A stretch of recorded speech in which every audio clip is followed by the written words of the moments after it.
Malacañang has assured that the government has sufficient funds to sustain disaster response efforts despite the successive calamities affecting the country. At the same time, the Department of Social Welfare and Development also guaranteed that the agency has ample funds and relief supplies as the year draws to a close. Cresilyn Catarong is back for more news.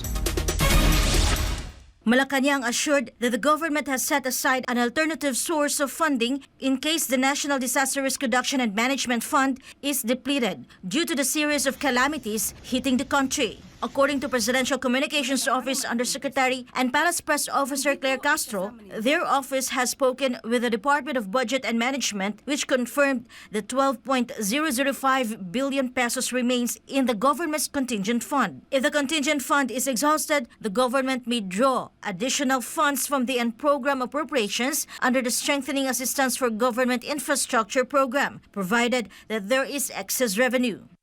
Nakausap po mismo natin ang pamunuan ng DBM at according to DBM, kung magkakaroon man at madideplete po ang NDRRM funds, meron pa rin po tayong 12.005 billion sa contingent fund. At kung mauubos man po ang contingent fund dahil sunod-sunod po ang nangyayaring calamity sa ating bansa, maaasahan po natin kung may excess revenue, makakuha po tayo sa unprogrammed appropriations mula sa SAGIP. Meanwhile, Castro stated that she has not yet received any report on whether President Ferdinand Marcos Jr. has spoken with Congress regarding his request for additional funding for emergency response. The Department of Social Welfare and Development assured that the agency's funds and relief supplies remain sufficient despite the approaching end of the year alongside its continued preparations for possible upcoming disasters. DSWD spokesperson Assistant Secretary Irene Dumlao reported that as of 6 a.m. on Monday, the agency still has more than 2 million family food packs stored in its warehouses, while its standby funds amount to over 660 million pesos. Alam niyo po, tayo ay nagpapasalamat lagi at mulit-muli sa Department of Budget and Management sapagkat yung mga request po natin for QRF replenishment ay agaran din po na naaaproba.